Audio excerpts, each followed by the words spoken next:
1987 में स्टैन वीस्टीन का नाम उस वक्त वॉल स्ट्रीट पे छा गया था जब उन्होंने 31% क्रैश इंडेक्स में पहले ही प्रिडिक्ट कर लिया था। उन्होंने ये किया था टेक्निकल चार्ट की हेल्प से।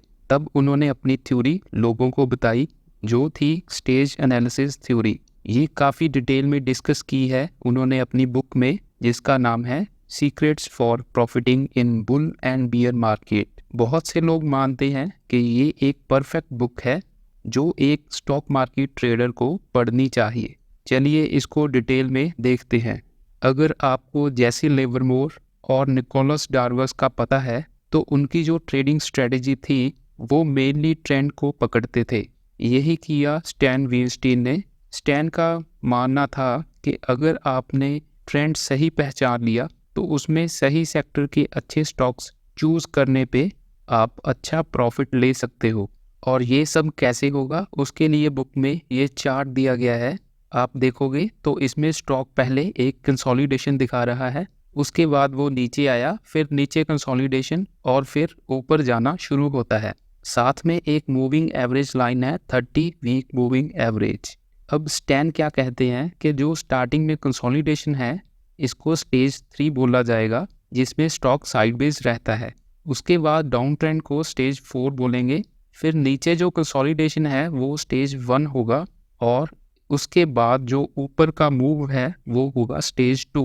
जो भी आपको बाय करना है वो नीचे की कंसोलिडेशन मतलब स्टेज 1 से जब स्टॉक निकलेगा उस वक्त बाय करना है और स्टेज 2 में अप मूव के दौरान होल्ड करना है।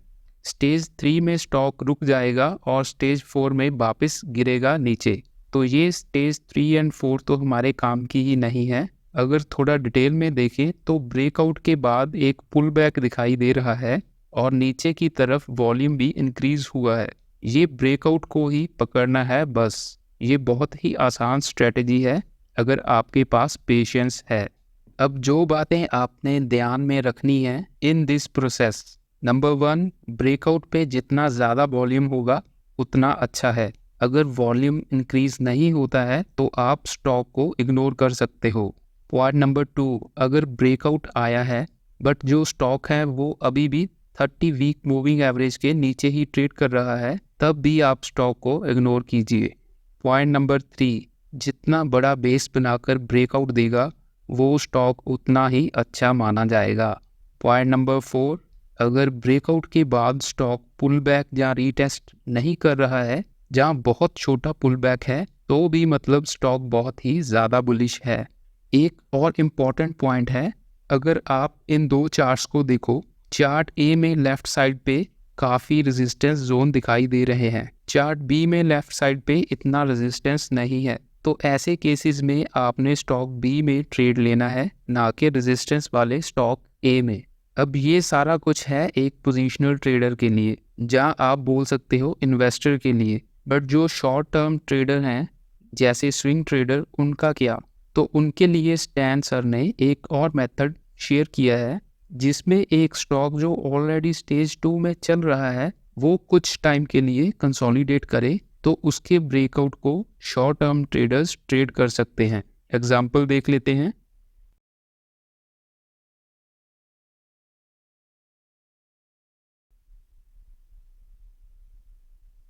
और सेकंड चीज़, जो स्टार्टिंग में हमने चार्ट देखा है, इसको अगर वीकली टाइम फ्रेम पे यूज़ करोगे तो ये लंबे टाइम के ट्रेडर्स के लिए होगा, और अगर इसको 1 डे टाइम फ्रेम पे जहाँ कुछ घंटों के टाइम फ्रेम पे देखोगे तो ये स्विंग ट्रेडर्स के लिए भी काम करेगा। वैसे हमने पहले भी इस वीडियो में इसको मोटा मोटा डिस्कस किया था, तो उस वीडियो को भी आप चेक कर सकते हो। अब कुछ एग्जाम्पल देख लेते हैं। ये चार्ट है बजाज कंज्यूमर्स का 2014-15 के टाइम से। तो नीचे स्टॉक स्टेज 1 का कंसोलिडेशन दिखाने के बाद स्टेज 2 में एंटर होता है यहाँ पे। उसके बाद एक साल में स्टॉक डबल हो जाता है। टॉप पे स्टेज 3 देखने मिलती है, लास्ट पे उसका स्टेज 4 का ब्रेकडाउन भी। एक और एग्जांपल लेते हैं जो हमने खुद से ट्रेड किया स्टॉक।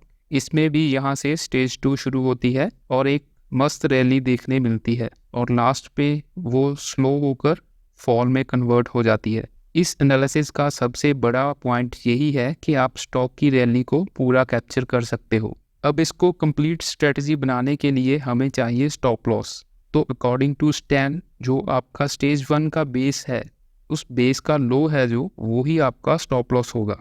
और यही इस स्ट्रेटजी का सबसे बड़ा ड्रॉबैक है कि इसमें स्टॉप लॉस बहुत बड़े होते हैं। वीकली टाइम फ्रेम पे अगर एनालिसिस करोगे तो 12 से 15% तक का स्टॉप लॉस होगा, और ये आम बात है।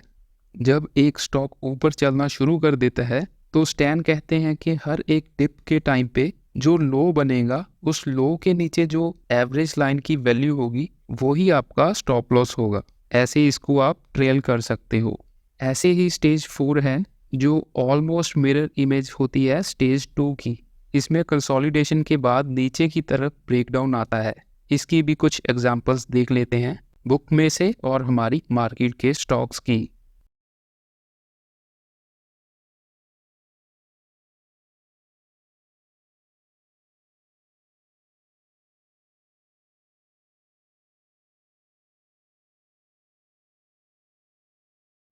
एक बात याद रखें, कोई स्टॉक फंडामेंटली कितना भी अच्छा क्यों ना हो और उसमें कितनी ही अच्छी न्यूज़ क्यों ना आई हो, लेकिन अगर वो स्टेज 4 दिखा रहा है तो आपने उसमें नहीं रुकना है, उसमें से निकलना ही बेस्ट है। क्योंकि मोस्टली स्टॉक्स साइक्लिकल होते हैं और डाउन साइकिल उसको कितना नीचे ले जाएगा नहीं पता, और वो कितना टाइम वेस्ट करेगा ऊपर जाने से पहले ये भी नहीं पता। तो स्टॉक्स के प्यार में नहीं पड़ना है। जितना टाइम वो ऊपर जा रहे हैं होल्ड करें, नीचे की तरफ आए तो एग्जिट करें। अब स्टैन मानते हैं कि ट्रेडिंग प्रोबेबिलिटीज़ की गेम है, तो इसमें सक्सेस रेट इंक्रीज करने के लिए आपने स्टेज 2 ब्रेकआउट के साथ और पॉइंट्स को भी ध्यान में रखना है।